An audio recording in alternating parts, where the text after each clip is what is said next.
Alright, so in this lesson we're going to be looking at what a sample space and event is. So the sample space is a set of all possible outcomes from an experiment.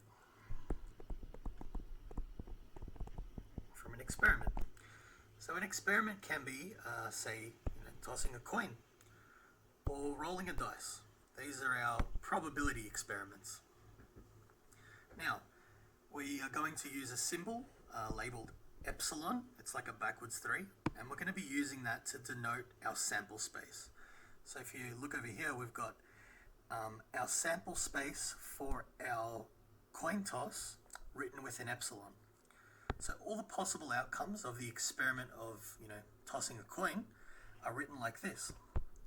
Epsilon equals, now we use curly brackets, and then we write down all the possible outcomes of, flipping a coin. In this case, heads and tails. So fully written, our sample space is epsilon. Epsilon, it's a Greek letter, but we just use it to note our sample space. And we write it as epsilon equals, and then sample space of tossing a coin. So heads, tails. Just like that, we could do it for rolling a dice. So we could have epsilon equals, all the possible, numbers that you could roll on the dice, 1, 2, 3, 4, 5, 6. And we list them inside curly brackets. Excellent. So we can also, use the experiment of, spinning a spinner, sort of like a game show, where you could land on one of these numbers. Now, for the sample space, if we have more than one of the same outcome, we don't write it down. So that the case of this spinner, we could land on a 1, 2, 3, 3, and 7, but we only write down 1, 2, 3, 7. So I've got it written down here.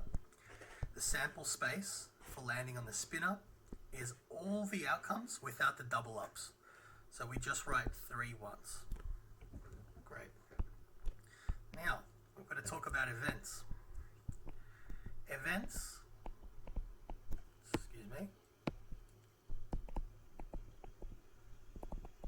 events are the chosen outcomes from an experiment.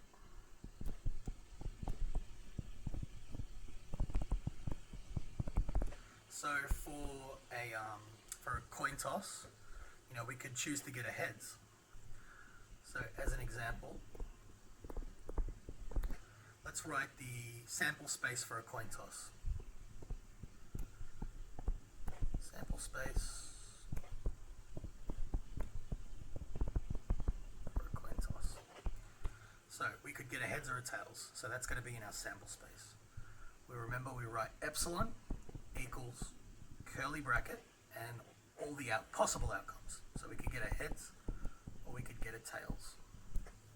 Now, the events, we're going to list the events. Events for getting a heads from the experiment. The experiment is the coin toss. So unlike sample space, we're not going to use the epsilon. In this case, we're not going to put the epsilon down. We're going to use the curly brackets, and we're going to list the event of getting a heads. So here it would be just the heads.